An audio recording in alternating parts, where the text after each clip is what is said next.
USF and Memphis. USF, a 4.5-point favorite on the road here against the Memphis Tiger team coming off of a, dare I say, bad loss. Still a very talented football team. Got a lot to prove against a really good USF team who's got college football playoff hopes on the line. G5 game of the week for the reason. Let's break this one down from the top. JP, why don't you do for us? Yeah, obviously you dealt with some situations with Memphis losing last week at UAB, but Lewis sits day-to-day right now is what I saw. That's as of Wednesday night here. And it doesn't sound like it's going to be anything other than a game time decision. So he's going to be on probable on all the reports. You're not going to know until whoever takes that first snap on Saturday. That's just kind of how everything's set. And Silverfield's kind of in the camp of I'm not telling you anything anyway. So something to pay attention to. His guy that came in though late in that one, AJ Hill, former 4-star kid, obviously worth the squeeze here. And just got thrown into a tough spot. That's a UAB team that was really looking for anything positive with the interim head coach, and then had a heck of a day for the offense. Quarterback really figured things out. 13-25 for 175, a touchdown and a pick was Hill. And I'm not even sure if he's going to be the guy that starts here, but I'm going to roll with him because he got most of the snaps last week. You need to be able to run the football if you are Memphis. That starts with DeRosier, starts with Sutton Smith. This is kind of where the offense is predicated around. And I think if you're looking at who Memphis has played and what they've dealt with, this is the best front they've seen in USF. This is clearly the best defensive front they've seen. USF currently sits 13th in success rate against the rush defensively and the 13th rush defense in some other thing. Like, it's better than it gets credit for. It's also one that's faced Florida. It's faced Miami. It's faced a Boise team that runs the football pretty darn well, and it's held their own in all those outside of the Miami game. So you need to keep the run game down and make this kid beat you through the year, because Memphis has popped through the year and it's only big plays, right? Like, this is what they do. It's 12 yards of completion when it happens. Their top two receivers in Branham and Hawking, both over 16 yards a reception. Limit the big play, go that way. Flip the thing there. There's a real chance that Byron Brown just continues to do what he does. You watch as like the North Texas game kind of took a little bit of time for him to get going. He didn't do it all by himself in that one, but he continues to lead the team with rushing and through the year, obviously passing. Taylor Green ate this Memphis team alive. Byron Brown's that kind of guy. So something to pay attention to. And what's the supporting cast for USF? Because I think it's a receiving core that doesn't get the love that they deserve. I like that breakdown. I think you covered a lot of good assets there that were also on my list. So I'm trying to mentally spin off those. Jake, why don't you go first? Yeah, you mentioned it, JP, that Memphis wants to run the football. Well, that just is predicated. They are good at it, but it's better when Brendan Lewis is on the field. Yeah. And that's just a huge deal. We know nothing around here. We don't have any sources for anything. I lean he's not Another playing. Good point for our clips. Thank you, Jake. Go ahead. We're honest. I'm more honest than anybody around here. I'm going to tell you the truth, but I feel like he's not playing. Like, I had to take a guess on it. I bet there's 70% chance he's not playing this football game. And I think Vegas would tell you that if they had to put the spread there. So what does that mean really for Memphis?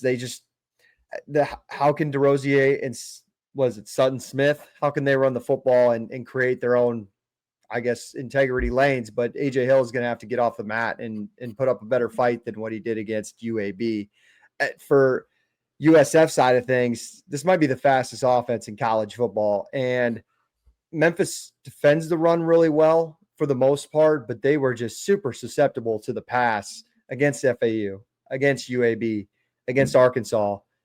And when you get a guy like Byron Brown rolling, it's going to be really hard to stop. And then on top of that, he's probably going to beat you with his legs after he's top 10 and I think yards per completion. So he's just super, experienced at all these explosive plays. And then when you're not looking, that's when he beats you with his legs. For all the points just mentioned, I guess I should just kind of simplify what I think everybody would agree with. And it's a matchup issue with your quarterback being out, especially if you're Memphis. South Florida defends the rush incredibly well. They're top 30 in college football and doing so, only giving up 110 per game on the ground. Memphis wants to run the football. That's with their starting quarterback in the mix. So if you're forced to get them out of what they've been successful doing this year and what's put them in this spot, it can get ugly. And USF as a team, and I've used this word a couple of times in these previews tonight, is battle tested. They've played games, tough games on the road in situations, and it almost feels like they're so confident in what they're doing that they're like in that LeBron mode of like, we're just trying shit. Like they're onside kicking up 21 points in the third quarter against teams. And it feels like they're prepared for this spot. They played in a tough, sold-out environment at North Texas, which Jake mentioned. So give me Byron Brown. I'm not betting against Alex Golesh and the Bulls, especially in a team coming off a loss against a mid at best UAB team. That's not like what the best we've seen from UAB. Riding with the confident team right now. Give me USF. Reese. Yeah, I'm looking at all these head coaching vacancies becoming open, and I'm looking at a guy that everybody wants right now, and Alex Golesh. And I think this offense you could talk about is just clicking. Byron Brown, 99 carries on this offense. That's more than double the next closest guy at 44. They kind of got a three-headed beast back there to kind of complement Brown as well, too. But Nimrod and Singleton out wide, too. Like, this offense is just clicking. We talked about, like, you know, that game against North Texas was going to be close, and then it wasn't. So I think this is a spot, too, where you talked about Memphis. They still gave up 31 to a UAB team who has not looked good. Like, yeah, you competed at the end, but 31 points to that offense compared to this USF offense you're about to go see, like, this is probably the best they've seen compared to that Arkansas team with Taylor Green. So I think Byron Brown and them going in this spot, I think it's the Bulls all day here. All right. There's also there's just positivity wise, like I feel like we haven't given like Memphis a fair shake here. Like there's a world.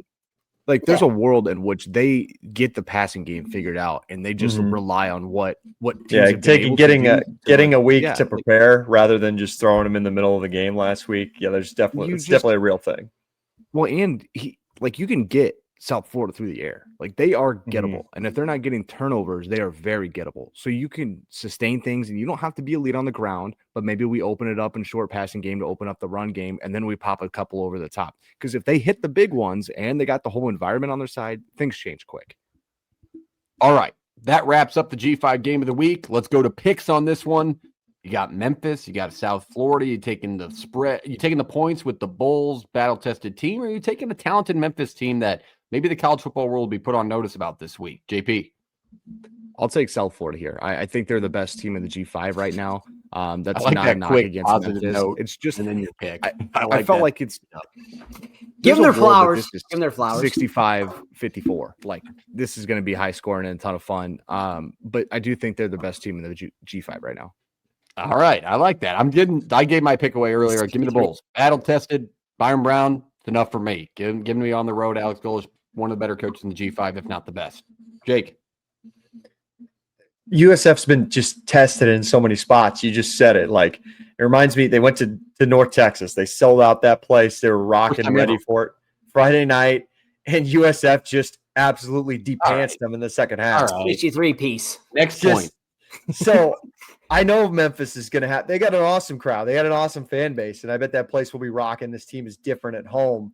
But this USF team, not only are they just built for it, they got the dudes for it. Like JP mentioned it pretty boldly that he thinks that this will be the best defensive line Memphis has seen all year. They played Arkansas, and I agree with JP. Like, I think USF's defensive line is actually that good, and they've got that many dudes.